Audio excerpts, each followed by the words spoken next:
Ladies and gentlemen, good morning. Welcome to Agribalkan Congress and the Historical Ethnicity. My name is Süleyman Kök. I am studying as a faculty member in the engineering faculty at Trakya University. I will moderate this session in this hall. I wish success and convince to all participants.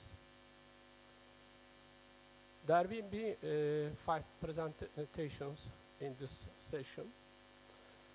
Presentations will be 12 minutes long with 3 minutes of question and answer.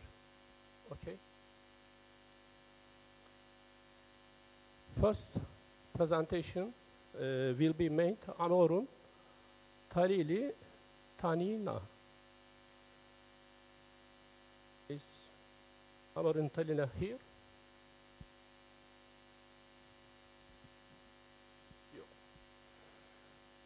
Next presentation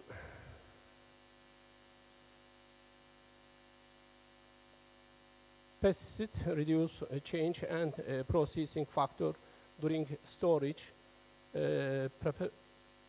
preparation and processing of pickles. Will be made by Büşra Maden.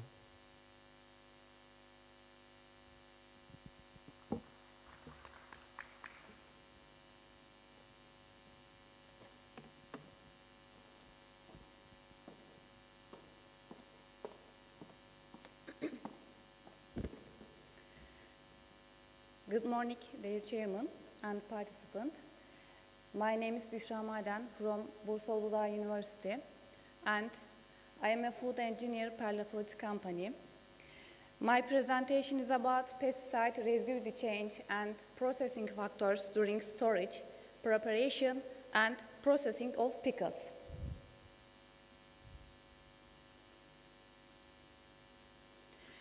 As you know, pickles are widely consumed around the world and produced by preserving vegetable or fruit in brine, vinegar, or similar solution. Tomato and pepper are imported agricultural crops and consumed as a fresh, in pickle form, or processed foods. And they have great economic importance.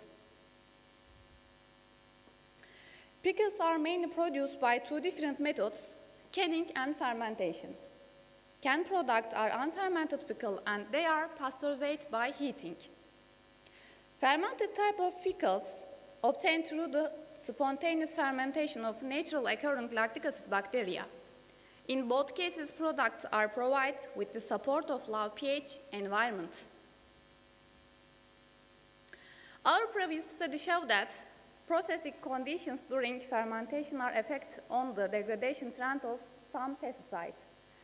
The presence of the lactic acid bacteria in the sauerkraut fermentation accelerated pH decline, and these fermentation conditions decelerate the degradation of malathion and chlorpyrifos methyl.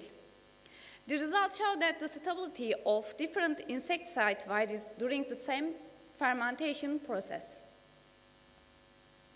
Similarly, in other study of research group, we detect decrease in the methods deltamethrin and imidacloprid concentration at the beginning of the olive fermentation, but their degradation stopped when the pH of the brines reached the 4 with the ongoing fermentation.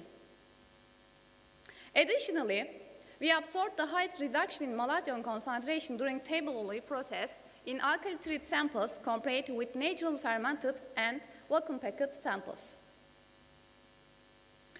If we look at the factors that increase pesticide residue, paying insufficient attention to the time between the last spraying and harvest, the use of high doses in the fire due to resist of some pests to pesticide, lower pH condition during the processing of vegetable to pickles, and darkness and acidic condition occurring during processing and storage may cause stabilization of some pesticide or slow down their degradation. Why did we decide this study? Because determination of how pesticide change during different processing steps of food processing has of great importance for the safety of the consumer products. Processing factors is a necessary tool for the determination of the initial residue level in a processed product, and also for the calculation of acute and chronic risk may consumers face by the exposure to pesticides. If pH less than 1, the application reduces the amount of pesticide. If pH greater than 1, increases, and if pH equal to 1, not change the amount to pesticide. Processing factors and the procedures to be used in determining the processing factor are decided by the European Union Food Safety Authorities in Europe and by the Ministry of Agriculture and Forestry General Directorate of Food and Control in our country. Today, the current decelerate processing factors are covering only a limited part of the chemical used during the agricultural practice. So, the lack of reliable data related with the effect of processing methods on pesticide residue and processing factor for different processing types and commodities is an important problem for food safety authorities and researchers. Here you can see the decelerate processing factor value by EFSA. When we look at the website of Turkey, we see that there are only 4 pesticides in pickles. The aim of this study is to determine the effect of different pickle processing methods on the residual levels of 13 licensed pesticides applied to the tomatoes during growing. Let's have a look at the material and method that we used. In a climate-controlled room, we grew up tomato and peppers plants from seeds as a cereal. 13 most frequently detected pesticides in market samples were used as research material. First of all, we manually sprayed with the tested pesticide, and then we harvest at the end of PHA. In accordance with the BFR summary of representational processing techniques, 2 ways of processing have been applied in the following workflow: canned pickles, fermented pickles. So, in our study, 3 different treatments were applied: canned pickles, natural fermentation, and start-edit fermentation. The residual analyses were performed at the accredited laboratory of Perla Fruit.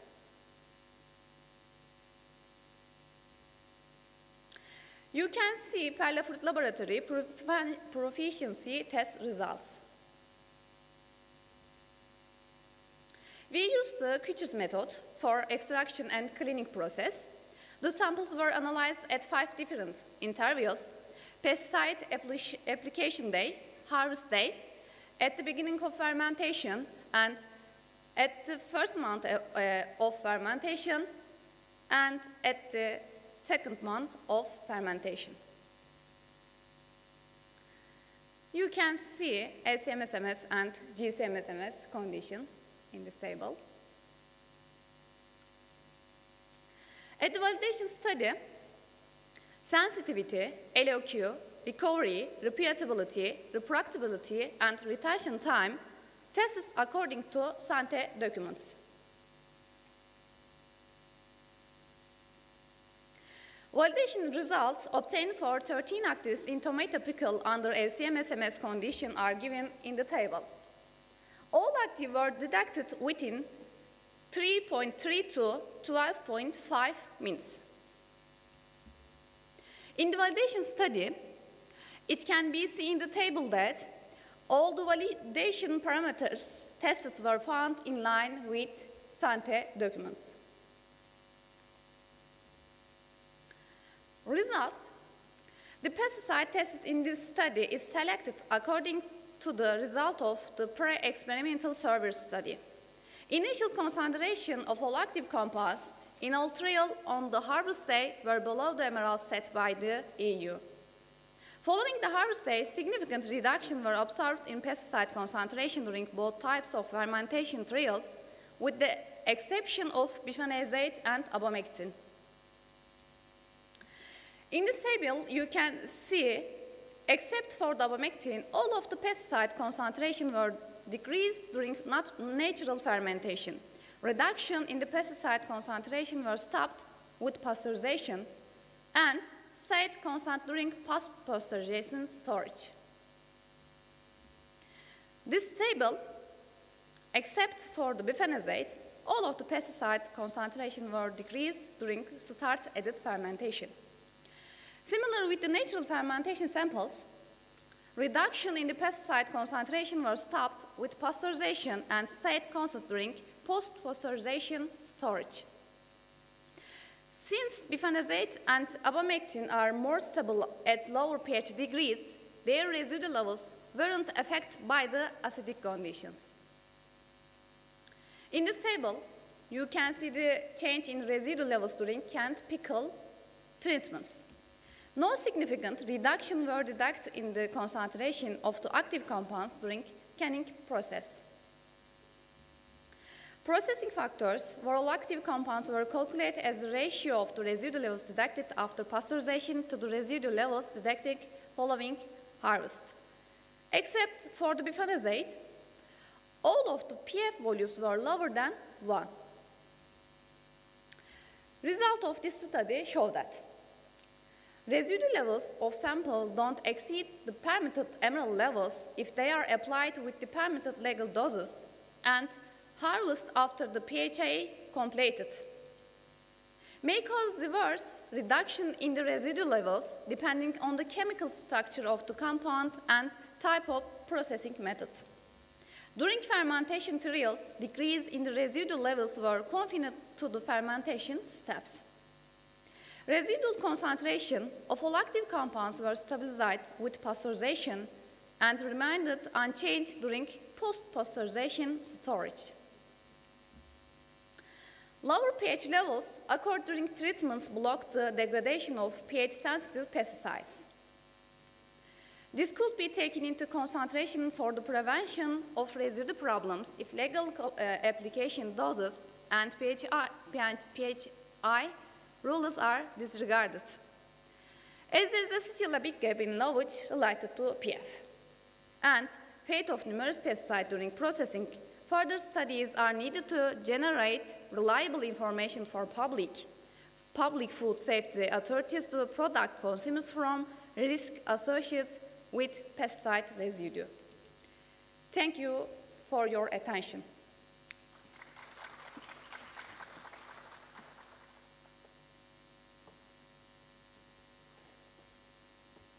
Thank you very much, Bushra. Do you have any question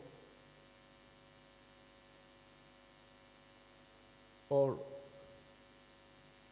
contribute?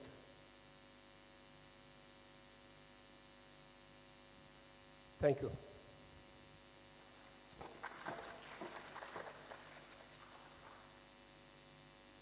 Next presentation about effect of high pressure homogenization on acid chelation of susam protein isolate. Will be speech Anihan Maribu. Mari? Ba.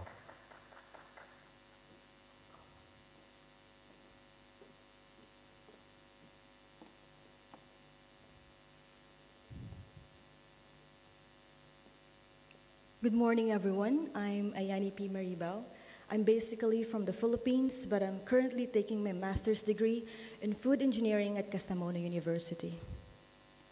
So the paper that I'll be presenting is just a part of my research thesis, which is entitled The Effect of High Pressure Homogenization and the Acid-Induced Chelation of Sesame Protein Isolate. This is the overview of my presentation, and now let's begin with the introduction. Global population growth is prompting an increase in demand for sustainable protein sources. Thus, the search for an alternative source of protein is very relevant nowadays. Plant proteins have been researched recently as a functional properties in foods due to its availability, health benefits, low cost, and consumer preferences. But the most important factor is its environmental and agricultural sustainability. Numerous plant-based proteins are shown in this illustration by Gomez and Sobral, and sesame seed is one of the promising candidates to augment the plant-derived protein sources in the food industry. Sesame or Sesamum indicum is an important and ancient crop cultivated for its edible seed and high-quality oil. It has a global production of about 7.25 million tons as of 2020. Sesame seed is commonly used as a raw material for oil extraction, with an oil content of between 48 to 55%, and is also a good source of protein yielding between 20 to 25% depending on the variety. It is useful for the body as they are digestive, rejuvenating, and anti-aging, and rich in vitamins E, A, and B complex, as well as minerals and fiber. The sesame meal is a byproduct after oil extraction and are commonly used for animal feed as a source of nutrition due to its high content of quality protein. It contains 50% protein, making it an ideal protein source. One of the principal characteristics of this protein is its high methionine and tryptophan content. In fact, it is this methionine content that distinguishes sesame from other oil seeds. While contributing to the nutritional values of foods, it can also be used in the processing and storage of foods. Their interesting functional properties reflects their physicochemical characteristics, functional properties, and stability. The increasing use of protein isolates in the food industry is attributed to its high protein levels and good functionality, such as solubility, viscosity, emulsification, foaming, water and oil binding capacity, and gelation, which is the focus of this study. Protein gelation is an important functional property that aims to stabilize the food structure and to provide the desired sensory and textural properties of food products, such as sausages, yogurt, tofu, cream cheese, and egg products. Gelation could be achieved through physical process involving heat and pressure, as well as chemical methods such as the use of salt and urea, enzymatic cross-linking, and acidification. Acid gelation are commonly used for the production and stability of food products, where organic acids, lactic acid bacteria, dialysis and gluconodelta-lactone, or GDL, are used to induce the pH. In water, GDL slowly hydrolyzes to gluconic acid, that's the cause of reducing its pH. So this process is highly dependent on the environmental temperature and the protein concentration. The convenience of using GDL in protein acidification studies is its easy control of the acidification rate and equilibrium pH, since both are a function of the amount of GDL added to the system. Although the use of GDL has proven to enhance the gel-forming ability of plant proteins, there's still a need to modify its feature to produce a more stable and improved gel. Recently, non-thermal processing technology, such as high-pressure homogenization, have received a massive attention in both the industry and the academe, and are used extensively to modify the molecular structure, physicochemical properties, and technofunctionalities of food biopolymers. During high-pressure homogenization, a continuous flowing fluid is pushed through a narrow gap, which leads to high shear and turbulence. So those effects could lead to particle disruption, thus the improvement of gelation.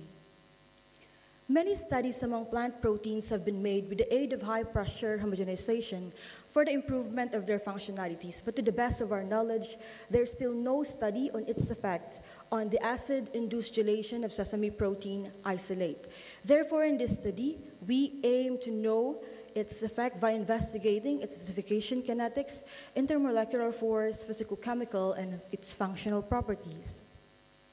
Now let's proceed to its materials and methods. Beginning with the sesame protein isolate extraction, which we follow the method of Gandhi and Srivastava 2007 through alkaline extraction method.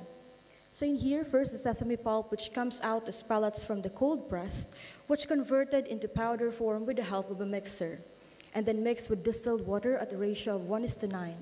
This mixture was homogenized for 3 minutes at 9,000 RPM with the help of an ultratrurex, and the pH of the suspension was adjusted to 10 with 1 molar sodium hydroxide. So in here, after 1 hour mixing, we centrifuge it for 10 minutes at 9,000 RPM at 4 degrees Celsius to separate the soluble parts from the insoluble. And then we get or obtain the supernatant and set the pH to 4.5, and we centrifuge under the same condition, and we obtain the precipitate and was freeze-dried with the help of lyophilizer, and we obtain the protein powder. And then after that, we can do the preparation of the sesame protein isolate solution. In here, we added the protein powder to the distilled water at 8% concentration, and we set the pH to 7 with 2 hours continuous mixing with the magnetic stirrer. And after that, we stored it for an overnight period at 4 degrees Celsius. And after an overnight period, we can now treat the solutions with high-pressure homogenization. And the homogenization treatment used in the study was 0, 25, 50, 100, and 150 megapascal. After homogenization, the sample was then ready for gelation and for further analysis. And for the acidification kinetics analysis, we added 2% GDL to the sample, and it was left in a magnetic stirrer for 3 hours. So those 3 hours, we recorded the pH with 5 minutes interval. And with that, we obtained the acidification kinetics, or acidification rate, or the Vmax, the time to reach pH 5 and the time to reach pH 4.5. And followed by the particle size analysis and the color properties. But before that, we must first prepare the gel. For the gel preparation, same process with the acidification kinetics, where we added also 2% GDL per preliminary studies, and we dissolve it for 5 minutes in the samples, and we set aside it for 45 minutes at room temperature to allow the formation of the gel. And after the gel was prepared, we can now proceed to the analysis of particle size after gelation and the color properties. And for the water holding capacity, after the addition of GDL and mix it for 5 minutes, 10 ml of the samples was put in a Falcon tube and set aside for same 45 minutes, and centrifuge under this condition, and the supernatant was weighed, and the percent water holding capacity was calculated with the use of this equation. And to be followed by the intermolecular forces in gel, we followed the method of Ju et al. 2022, where they use 4 selected solutions, the S1, S2, S3, and S4. After preparing the solutions, we can now proceed to the methods below. And for the statistical analysis, one-way analysis of variance, or ANOVA, was performed on the means, and the differences between the means were evaluated using the Duncan test. SPSS statistical package program with a significance level of 0.05 was used for the analysis. And now let's proceed to the results and discussion, beginning with the acidification kinetics. So this figure shows the pH change during the addition of GDL. This colored figure above this figure, this represents the different pressure level used in the study, where 0 represents as the control. So after the addition of GDL hydrolysis to gluconic acid resulted in a pH reduction to approximately 5 during the first 60 minutes. And gels achieved steady-state pH values at 180 minutes, indicating that the GDL hydrolysis reached equilibrium. The pH change during the addition of GDL was significantly affected by the applied homogenization pressure, where the increased homogenization pressure resulted in high acidification value due to the changes in dissociation constants of attendance acids and bases. So as we can observe in this figure, that the 0 megapascal, or the control sample, reaches its equilibrium, or pH 4.5, after 150 minutes. And for the samples treated with increasing pressure level, reaches its equilibrium way faster than the control sample at 120 megapascal. So at 120 minutes, I mean.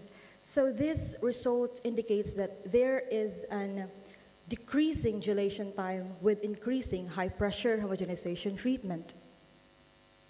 And this next figure shows the acidification rate during the addition of GDL, or the Vmax. And in this table, we can observe that the highest maximum acidification value was 0.062 pH units per minute at 100 megapascal sample.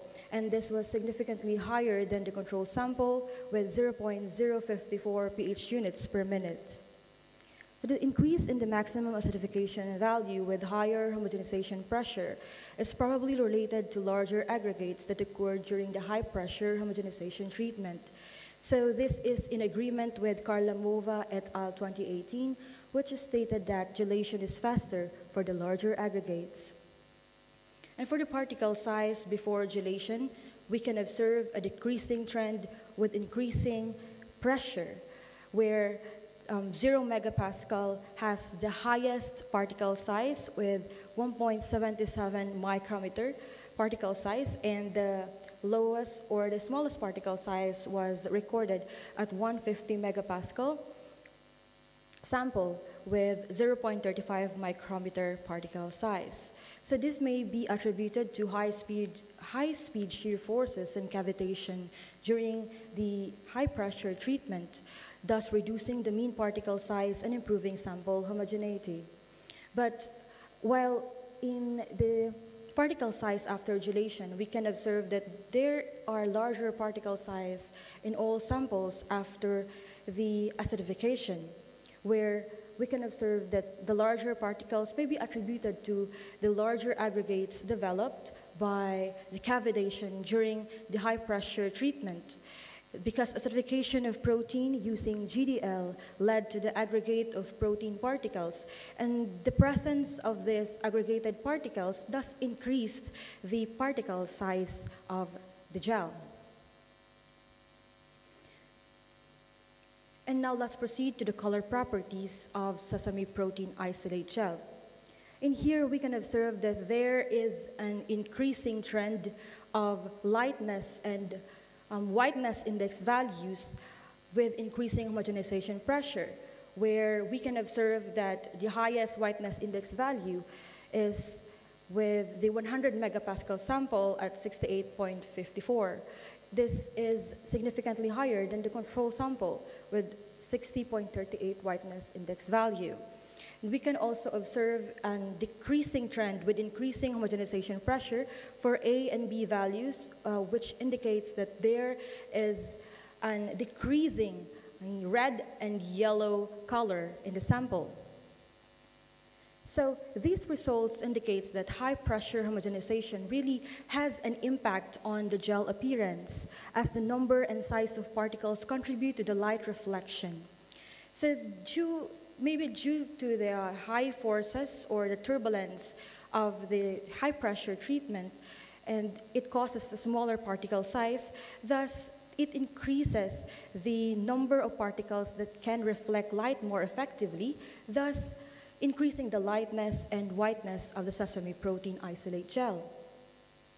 And for the water holding capacity, we can observe an increasing trend also with an increasing high pressure homogenization treatment, where the lowest water holding capacity was recorded at 0 megapascal, or the control sample, with only 28.08% water holding capacity, and the highest water holding capacity was recorded at 100 megapascal with 69.02% water holding capacity.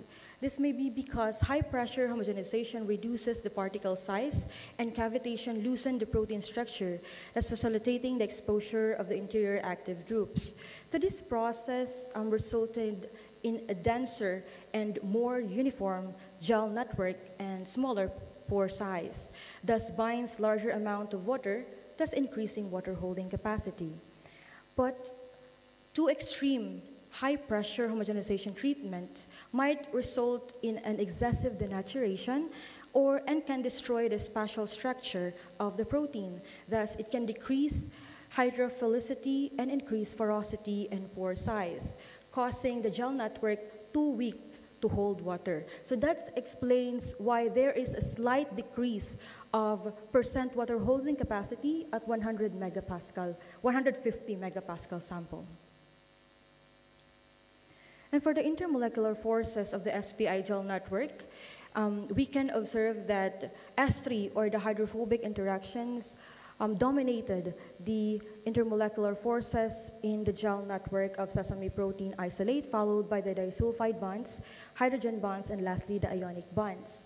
Seen here, the change in the secondary and tertiary structures of proteins affects the formation of gel network and modulating hydrophobic interactions. So, in the formation of homogeneous and denser structure of gel, it has something to do with the presence of hydrophobic interactions and hydrogen bonds. The increasing value of this hydrophobic interaction and hydrogen bonds also increases water holding capacity. Thus, the results of this S3 and S2 really coincides with the results of water holding capacity. S3 and S2 has the highest value is 100 megapascal sample, and also the same with the water holding capacity the highest percent water holding capacity is obtained at 100 megapascal sample, thus indicating that it produces a more stable gel. And for the conclusion, increasing high-pressure homogenization treatment of sesame protein isolate significantly improved the acid-induced gelation of gluconodelta-lactone with gluconodelta-lactone. High-pressure homogenization treated sesame protein isolate significantly affects the formation of gel network, resulting in a more stable gel with 100 megapascal emerging as the best treatment. Therefore, high-pressure homogenization treatment is a very favorable technique in enhancing the acid gelling properties of proteins and has a great potential for use in the food industry. But still, more studies must be done to really support this study, such as the storage, some rheological parameters, and many more. And these are the references of my presentation. But before I end my presentation, I would like to take this opportunity to thank my supervisors at Kastamonu University for their undying support throughout my journey as a master's student, Dr. Osman Gul and Dr. Latife Betul Gul. Thank you very much. Thank you for listening.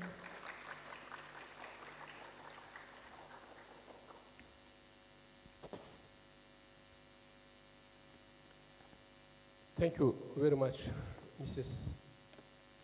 Maribu.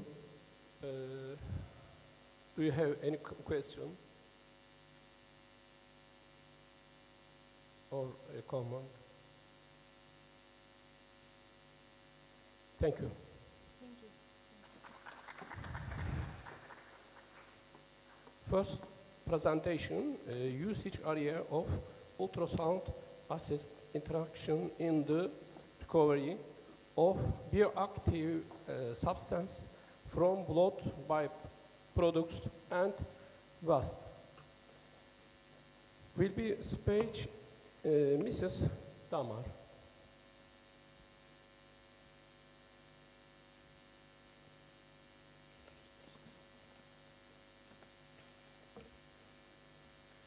Thank you very much. Good morning, dear session chair and participants. Today, I would like to talk to you about usage areas of ultrasound assistant extraction in the recovery of bioactive substances from food byproducts and waste. In this presentation, firstly, I want to give you some little information about food waste, byproduct, valorization, bioactive compounds, and extraction method. Secondly, I want to talk about ultrasound assistant extraction, advantages, principle, and influencing parameters. After that, I want to mention some detail about literature research. And finally, I want to give you conclusion and future trends.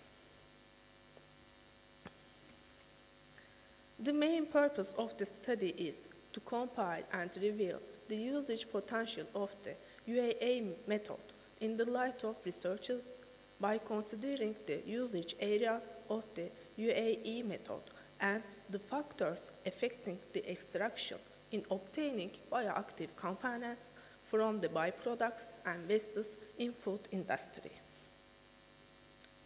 In scientific literature, food waste was defined as any food and inedible parts of food removed from the food supply chain to be recovered or disposed. Food byproducts can be defined as the waste generated during processing of food products in the industry and not for other purpose of recycle. Food Agricultural Organization, approximately 1/3 of all food production in the world is wasted and lost throughout the food chain from farm to fork. The loss of food produced in the European Union is explained as 5.5% due to improper post-harvest handling, 20% by supermarkets and food industries, 7.5% because of the expiration best before date, 13% as non-consumable household waste. Food waste reduction is one of the specific targets set by United Nations to ensure sustainability in the world by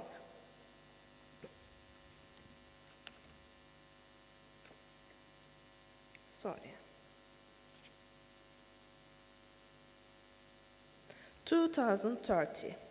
In this context, the valorization of fruit and vegetable waste, such as stem, peas, pulps, seeds, and roots, which are an essential source of bioactive compounds that can be converted into products with high added value, has become a crucial issue in recent years.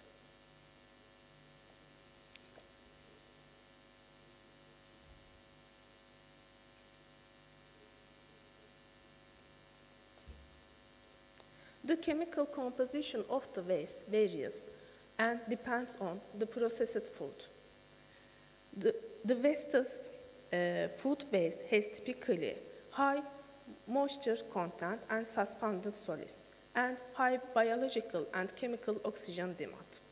The wastes consist of hydrocarbons and relatively small amount of protein and fat and bioactive compounds.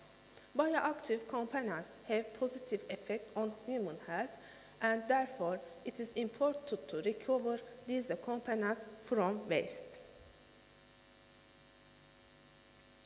Extraction methods are used to recover the bioactive compounds from wastes or byproducts.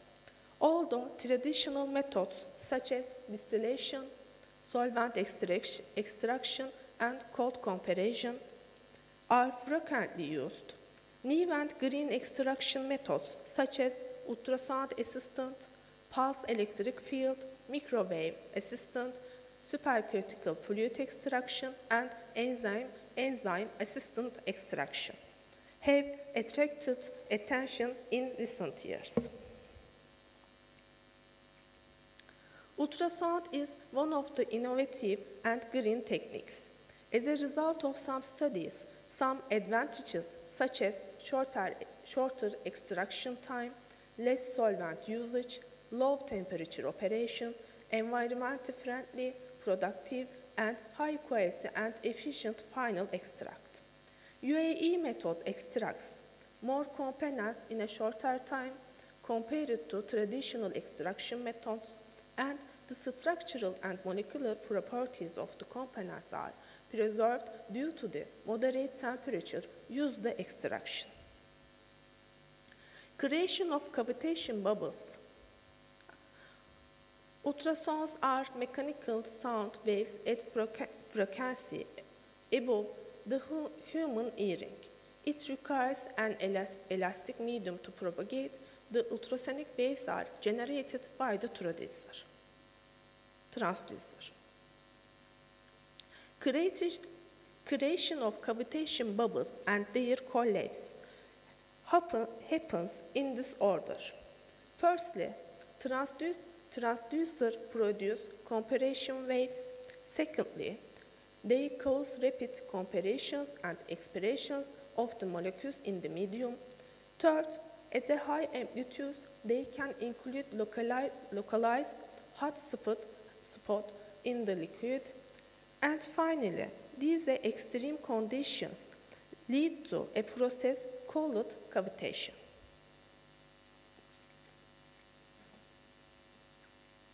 When these bubbles collapse onto the surface, a solid material, the high pressure and temperature release generate macrojets directed towards the solid surface. This image shows the collapse of the cavitation bubble and the release of plant material. A cavitation bubble can be generated close to plant material surface. B, this bubble collapse macrojet. B and C, directed toward the plant matrix is created. D, the high pressure and temperature involved in this process will destroy the cell wall of the plant matrix and its content can be released into the medium. Commonly used ultrasonic systems are US bed, US probe, ultrasonic homogenizer, continuously stirred batch reactor, and industrial ultrasonic equipment. Parameters affecting UAE are related to ambient conditions, ultrasound system, solvent, and sample matrix. When the studies in the literature are examined, it is seen that US bed was used more in the 2008. Studies have been conducted with the peas and seeds of various fruits and vegetables as matrix. The target compounds desired to be taken from the matrix generally phenolic compounds. Experimental conditions and solvents used vary. As a result of these studies, generally higher yield of target components were obtained compared to traditional extraction methods.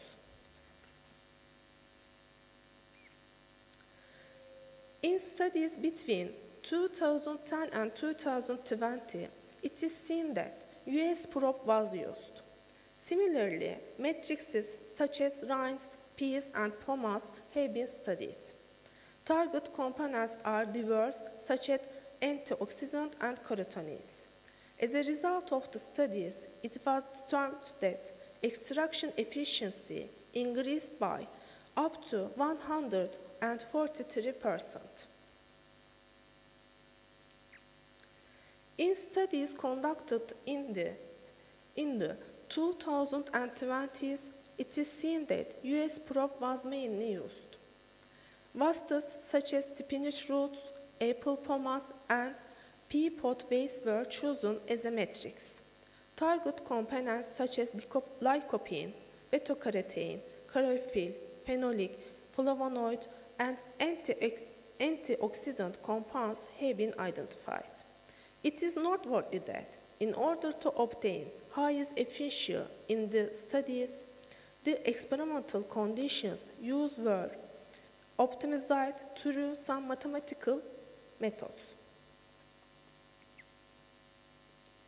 At the end of these studies, compared to conventional extraction processes, UAE increases the yield of the quality of extracted target compounds, allows less processing time required to reach the maximum extraction, promotes mass transfer, allowing the use of less solvent and green solvents such as water, environmentally friendly technology with low carbon dioxide emissions.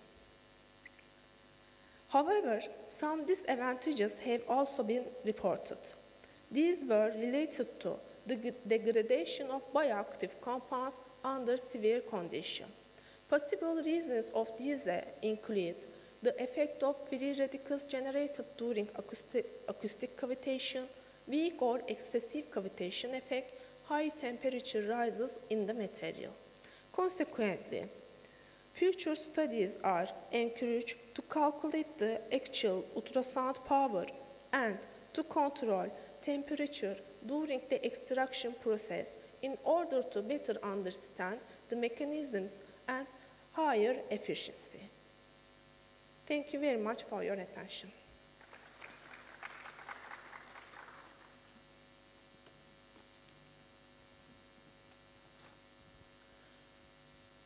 Thank you very much, Mrs. Damar.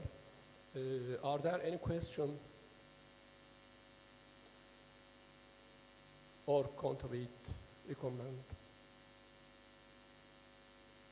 Thank you.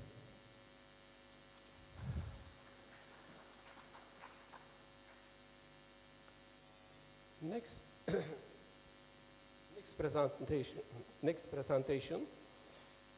phytochemical composition and in vitro antioxidant activities of Albica, amena, GC, manning, and gold plant extract.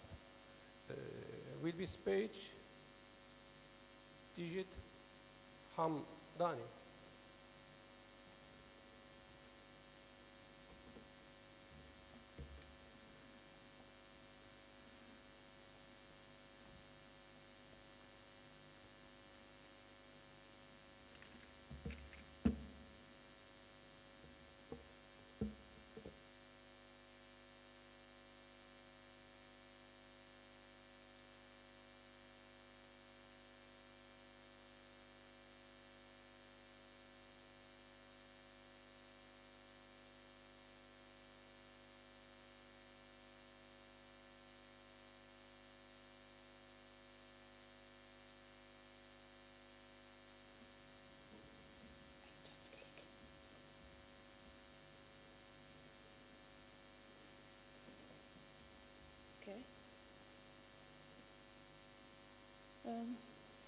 Hi. Hello, everybody. My name is Hamdani Jihad. I am PhD student from University of Oran from Algeria. Welcome to my presentation. I want to talk today about a study of phytochemical composition and in vitro antioxidant activities of medicinal plant. It's endemic plant. It's called Albica amina or Batandira, meaning and gold plant, family of Asparagaceae, and their extracts. Well, I've divided my presentation into 5 main parts. First of all, introduction, then objective and material and method, then result and discussion, and finally, conclusion. So let's start with introduction. As you know, in Algeria, we have a high diversity and a lot of diversity of medicinal plants. We have more than 2,000 kind of medicinal plants.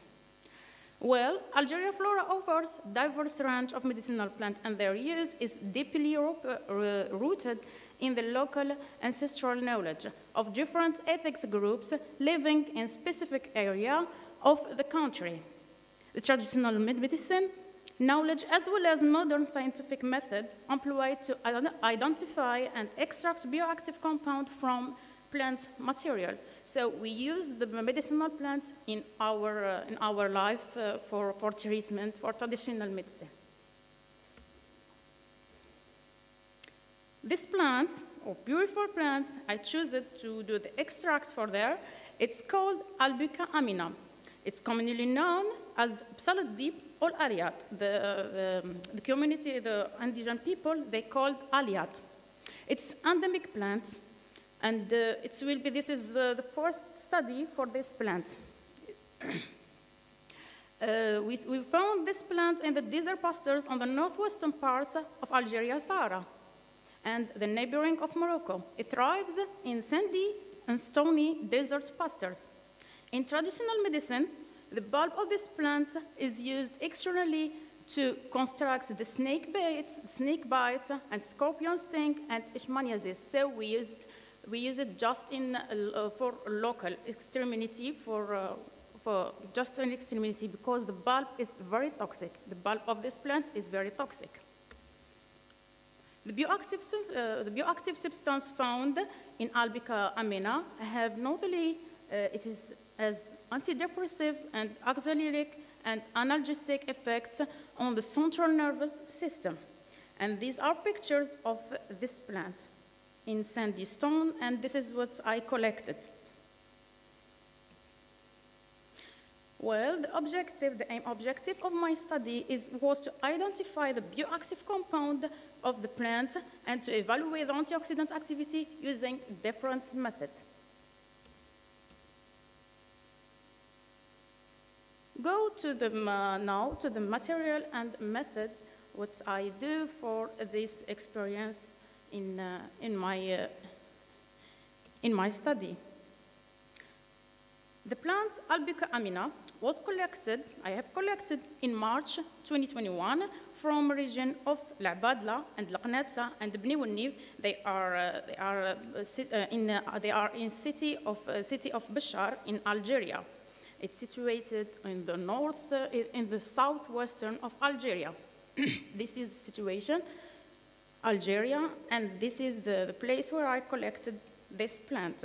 It's coordinate of 31 degrees, 33 minutes, and 25 seconds northern, 2 degrees, 25 minutes, 24 seconds western, altitude of 750 meters.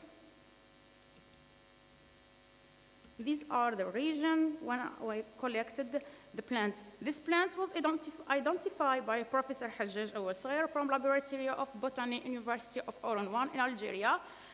Well, after we collected this plant, the whole plant was dried in open dry and sheltered in the light from 50 days. Then we crushed, it was crushed like that, crushed on small parts. And after we crushed with a knife jointer until obtained a powder. This is powder of this plant. Well, now we take the powder of this plant and move on to the extraction. First of all, the first extraction is extraction by maceration. We take the whole plant, 400 of powder of plants, we mix it with 2,100 milliliters of ethanol we let it for 24 hours. After we filtrated it with the filter paper of Wortmann number 1, 0.2, the minimum. We take the mixed, the filtrated, and repeat this extraction twice. After that, we collect all the filtrate and evaporated in 50 degrees using rotary vapor. Finally, we obtain crude extract. This is the crude extract. Okay. Second step, we move to the liquid extraction. The crude extracts, we mix it with water, 300 liters of water. Then we do the liquid extraction using different solvents, using a bottle. We use the chloroform 3 times, 150 milliliters, and we use the ethyl acetate, 150 milliliters 3 times, and finally we mix it with the butanol and butanol saturated with water, 240 milliliters 3 times. And finally, we obtained a fraction. We evaporate all every fraction. We evaporated, and finally we obtained 3 fractions. We take these fractions and move on to the quantification of phenolics. The phenolic content, total phenolic content, in the extract was determined using the following culture method. The total flavonoid content was measured using the aluminum chloride method, and whereas total tannin were estimated using the vanillin acid method. We use, for read this this method, we use the microplate reader. This picture shows the microplate reader. Move on now, the antioxidant activities. We prepared 5 methods for antioxidant activities. The antioxidant activities of the whole plant extracts were evaluated using various in vitro tests. Namely, we use DPPH, ABTS, hydroxyl radical inhibition, OH, and ferric reducing power, antioxidant, the FRAP, phenolphthalein, and silver nanoparticular, SA, SMP. We use as standards, we use Trolox, alpha-tocophenol, tannic acid, BHA, BHT, and ascorbic acid. These photos show the microplate when we use different methods and the colors was obtained. Now, move on to the results and discussion. First, extraction, the yield extractions. So, look at this chart. It highlights the yield of the extraction. So we have the most high value of ethanol, of course, because the ethanol is the crude extract. The first extract with 1.90%, it will be 30 gram of crude extract. Then the fractions, the high value of fraction, it's the high value, it's N-butanol, then chloroform, then ethyl acetate, and finally water is minimum value. The N-butanol with 120 gram, 0.077%.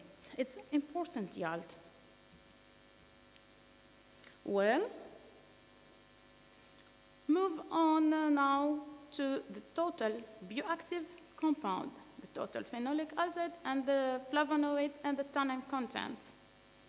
We have as extract, ethanol extract, and the fractions of chloroform, ethyl acetate, and butanol, and water.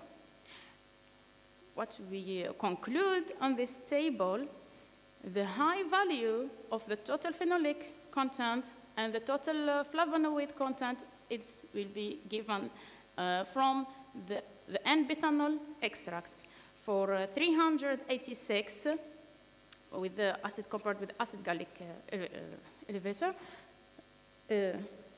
Yeah, and the 34.69 for total phenolic, for total flavonoid. And with the total tannin, we conclude we have 263 from the ethyl acetate extract. So we have an important value of phenolic and flavonoid and tannin content on this plant. And the final result, it's on about the antioxidant activities. So look at this table. This table highlights all the value of the different method of antioxidant activity. We have DPPH, ABTS, we prove it with different method.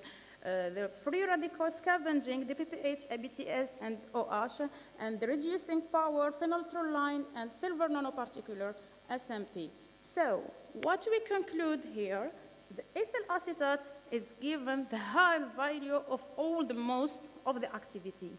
It's this plant, this is the first study for this plant as antioxidant activities, so it will give us high value just in the ethyl acetate content. And about the SMP, with the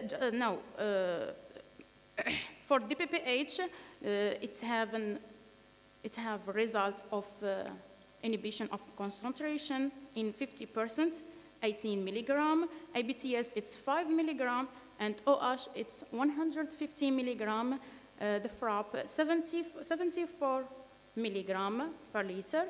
And phenolphthalein, the high value, it's for ethanol extract, for 4 important value for 4 milligram. This is for 8.5, the inhibition of concentration in 5 milligram, in 5%, pardon. And the sun nanoparticular, the silver nanoparticular, it's for scavenging the silver. It's it gives us just in the ethyl acetate extract is given results. The other not determined. We compared this result with the standard BHA, BHT, alpha-tocopherol, ascorbic acid, tannic acid, and the Therlox. This is for these results, and the value of the standard are mentioned here.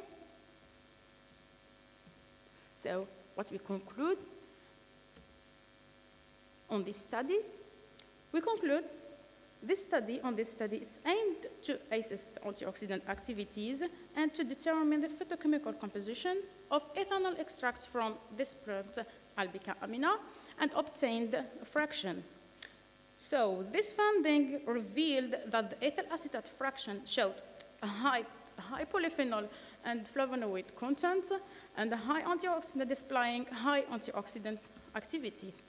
On the other hand, the results suggest that the whole plant extracts of Arabica amina hold promising potential as a safe biological agent for treating disease and an important source of natural antioxidants, with health benefits and application in food pharmaceutical industries and also in phytotherapy. Why not? We can use it in a lot of medicaments. This is it, and thank you for your attention.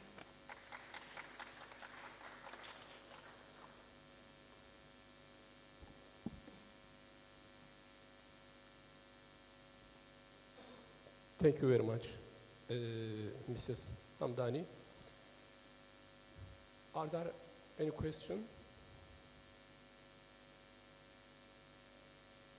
Do you have any comment? Thank you very much.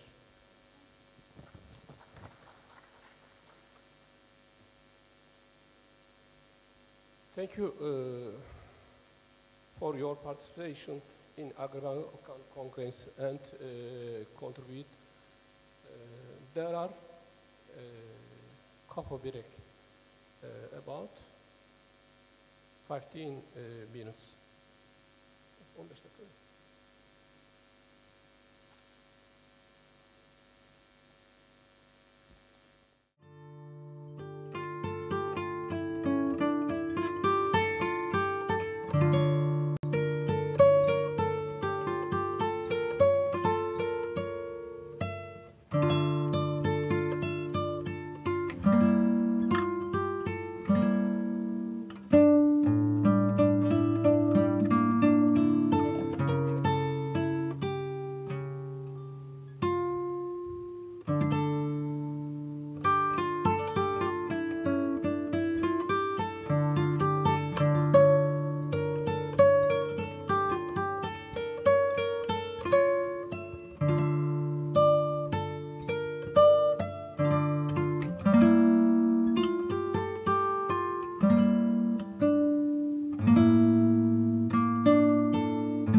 conference, and I want to invite to the first speech.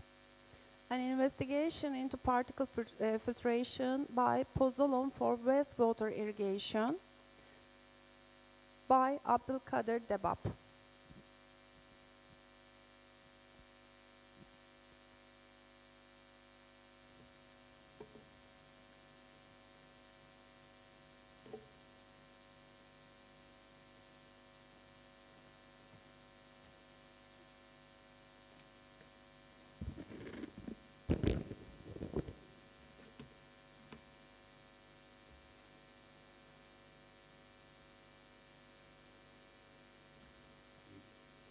Good morning.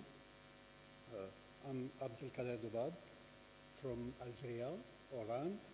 I present my work on wastewater reuse in agriculture and investigation into particulate filtration by pozzolan. It's not translated. In Algeria, wastewater is about 70 or 750 million cubic meter by year, and there's actually several 1,500 million of cubic meter by year. This is destinated to irrigate 24,000 hectares of agricultural lands. These wastewaters are rejected in sea or in wet. We have about 2,000 wastewater treatment plants. They work not well, and they need some treatments.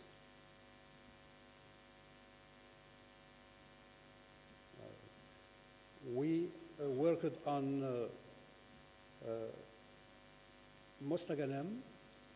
Mostaganem is situated in western Algeria, and especially in this lagoon. This lagoon is a receptacle or a big dam of wastewater, urban wastewater. It's like this. We have picked some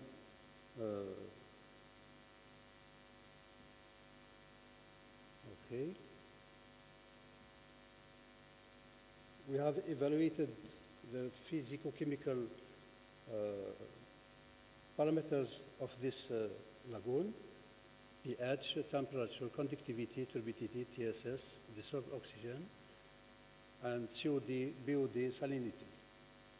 For the treatment, we propose the pozzolan. Pozzolan is rock.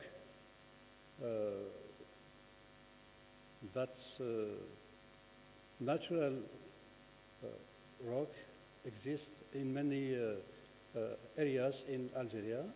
We put this in a column for filtration. Before putting in the column, we have to grind this rock in different pieces, different diameters, and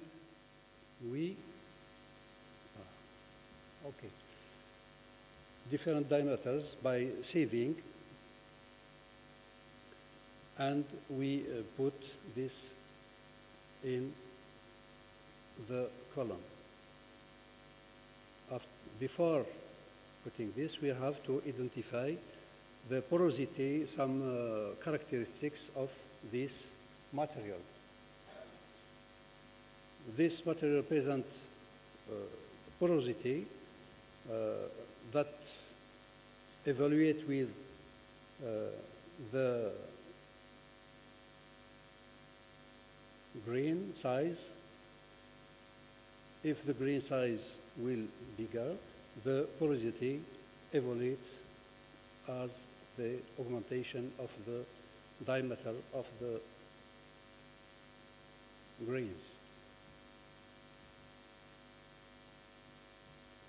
another material was used, Lufacil indica, for filtration.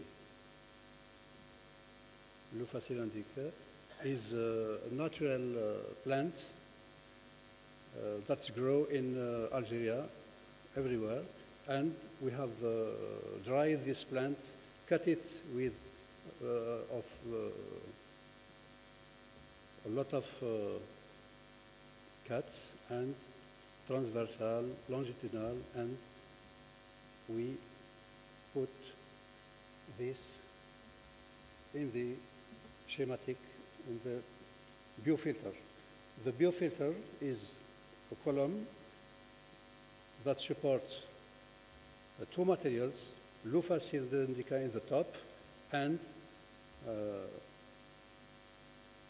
pozzolan as filtration media. Results. We present here the evolution of the pH with different time of experimentation. The temperature in the column. We have experimented our equipment for 4 weeks, 3 months. The turbidity, as we can see, the turbidity is less than in the first week. The TSS are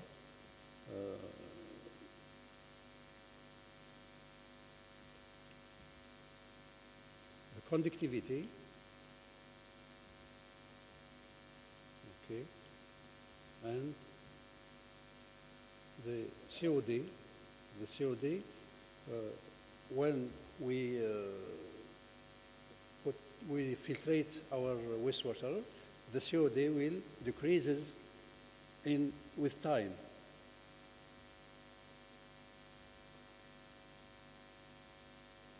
The BOD, 5 days, also it will decrease with time.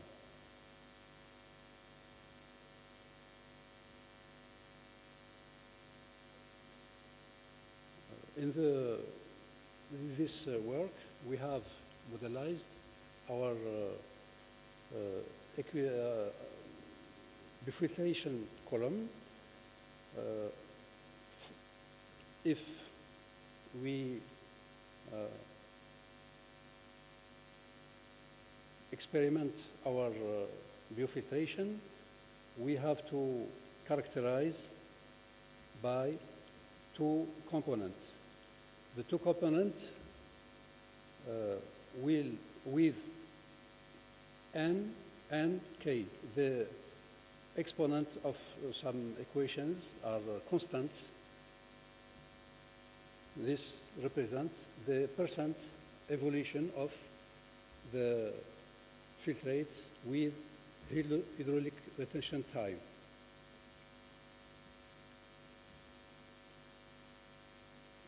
The equation is like ln Qm with ln of S0 is COD.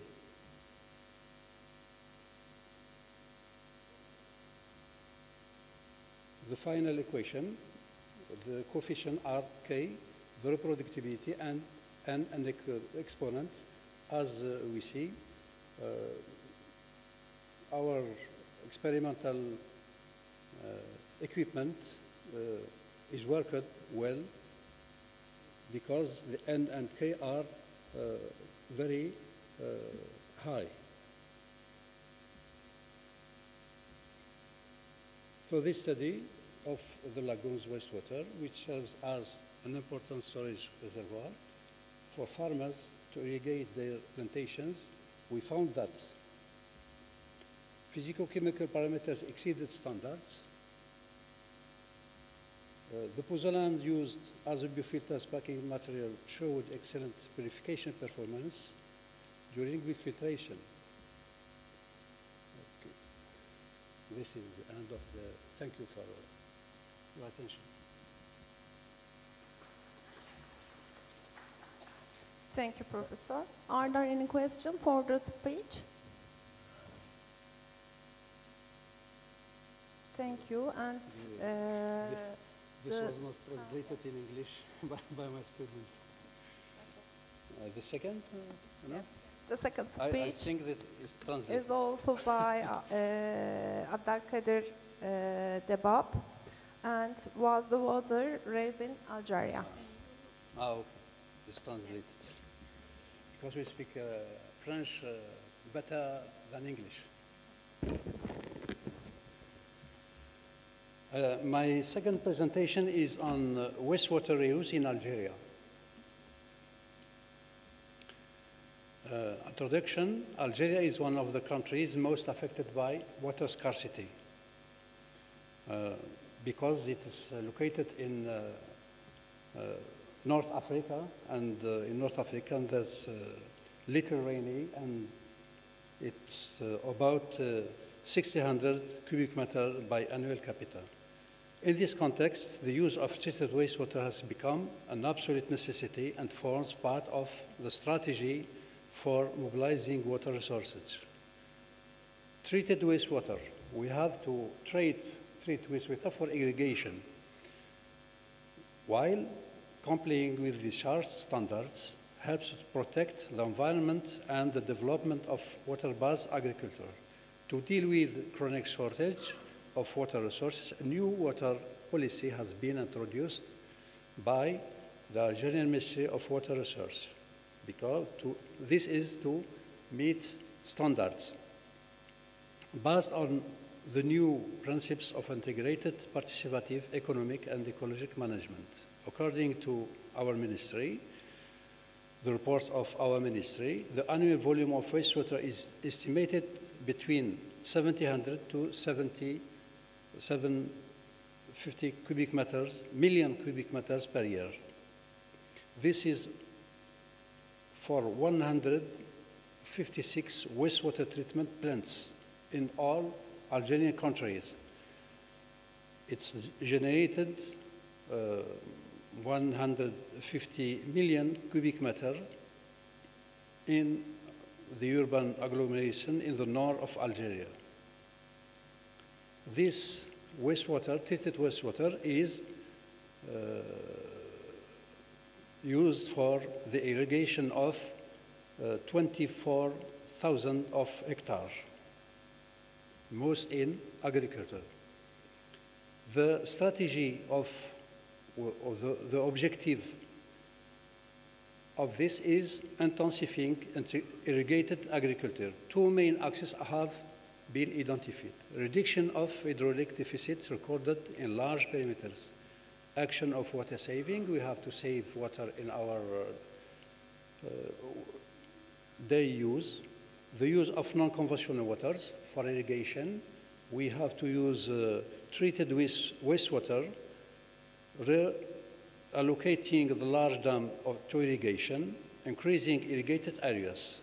The second strategy is modernization of irrigation management and operations.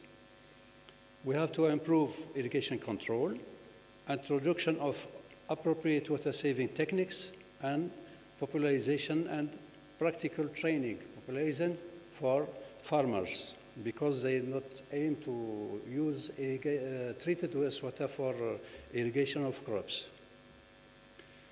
The objectives of reusing treated wastewater.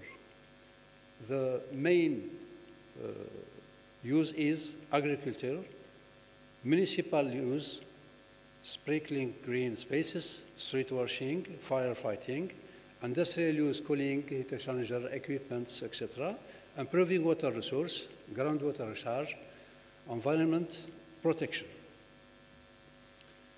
We have worked on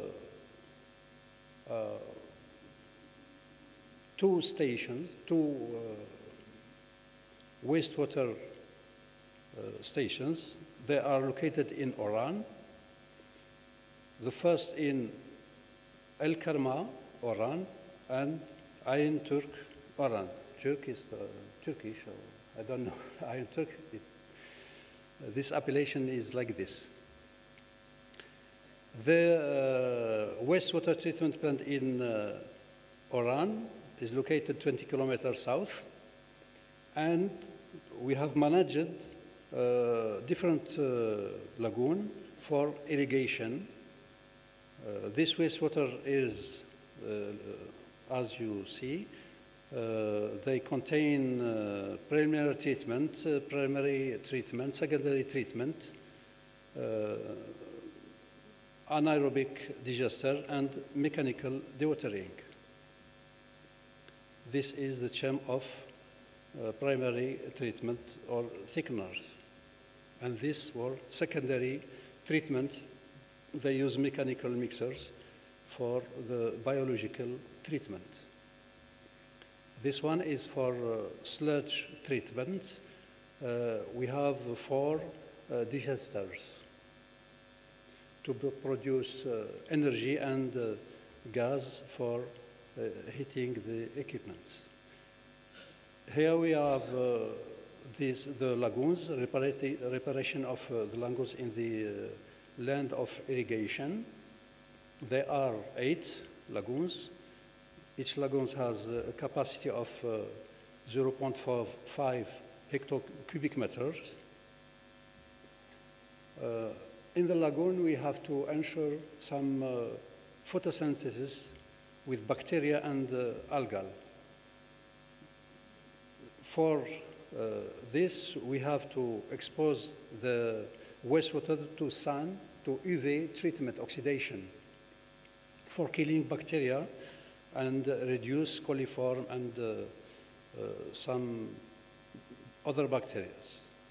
This is third tertiary treatment or UV disinfection. Okay, that's enough. Thank you for your attention.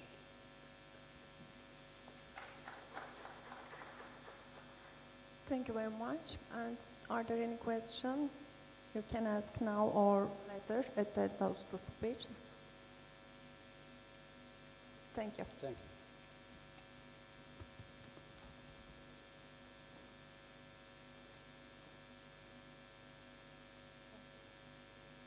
And the last speech is the subject about morphological characterization of local bore pepper samples in Niğde region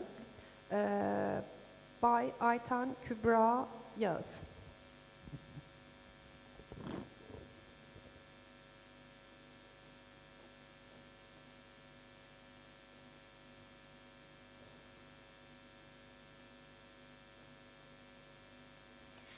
Hi everyone, this is Ayten Kübra Yağız from Niğde Ömer Halis Demir University. Today I will talk about morphological characterization of local bore pepper samples in Niğde region. First I will start my presentation with the introduction part. As you all know, pepper is classified in a genus Capsium of Solanaceae family. Pepper plant is grown as annual in temperature and subtropical region. In our country, many types of peppers have been produced, like bell pepper, kapya pepper, pickled chili pepper, etc. And there are high genetic variation between these peppers. That's why the characterization of these, especially the local varieties, is highly important. These are the annual production of pepper in Turkey in 2022, according to the TÜİK data. The cultivation area of the kapya pepper is approximately 370,000 decar, let's say, and bell pepper is less than this, approximately 100,000, and the green pepper production area is approximately 300,000 in Turkey. And we produce more than 3 million tons of the pepper in 2022 as Turkey. Now I want to mention about Niğde here. Niğde is present in the central Anatolia with altitude 1,229 meters.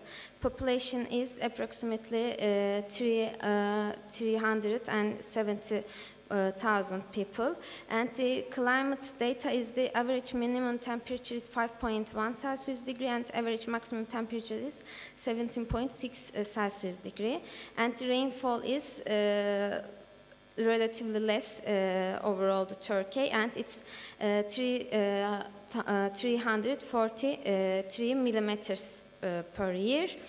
It's in the summer it's in dry season, and in the winters it's mostly snowy. Now I will talk about local bell pepper. It's commonly cultivated in and around Niğde. This type of pepper, which is consumed as fresh, is sweet, thinner than bell pepper, and its fruit shape is sunken like bell pepper. The source of bell pepper is not known. However, farmers have produced this pepper for many years in Niğde, and it's very famous actually in Niğde, especially it's how to say, especially it's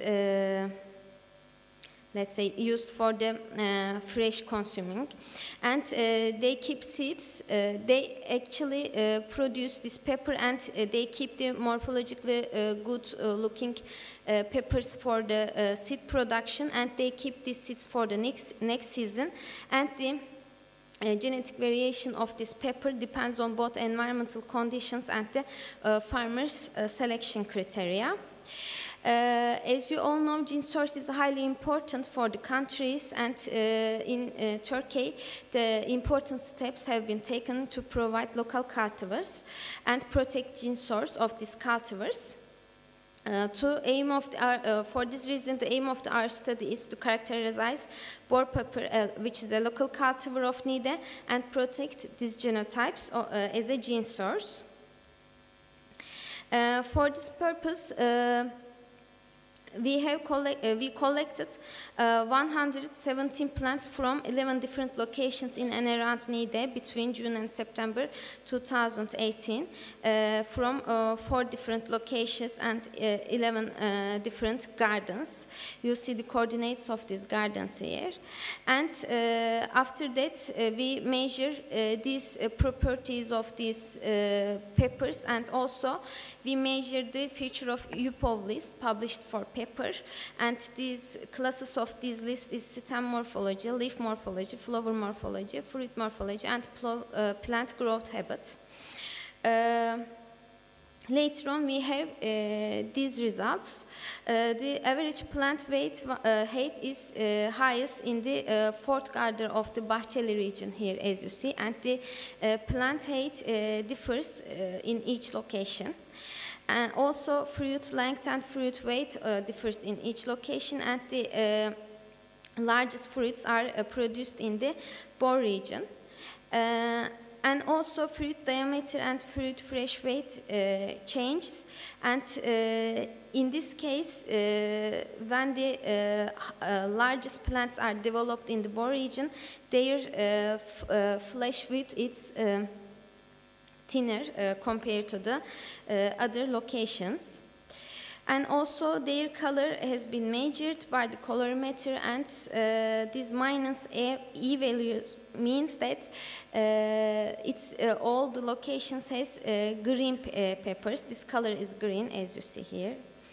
And the fruit number per plant change, this means that the yield of these plants or this cultivar changes according to the location, and the highest yield is obtained in the 4th garden in Bahçeli region.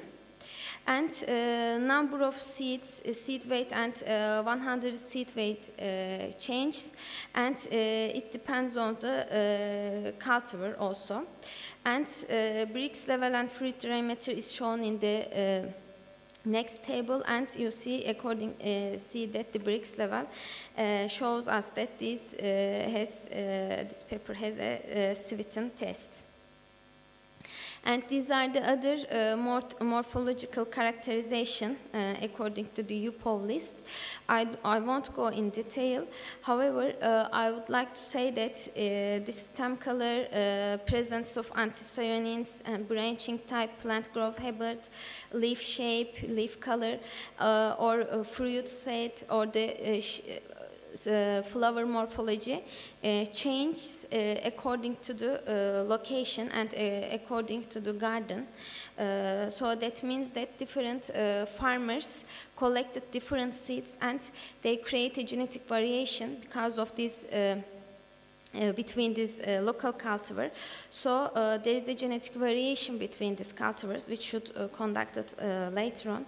So I would like to show you some pictures of this boar pepper that we collected here. You see on the left picture the anthocyanin spot on the plant and the pepper, and on the left figure you see the pepper structure, flower, and different shape and colors of leaves. And you also see the seeds. In conclusion, the morphological characterization of boar pepper show that there are significant differences between plants that were collected from different regions of Niğde. This variation of morphology can have an important role in breeding programs. These gene sources are conserved at Niğde Ömer Halis Demir University as seeds, and the result leads us to investigate genetic differences in the future. Thank you for your listening. Thank you very much. And so, questions, if are there? Thank you very much.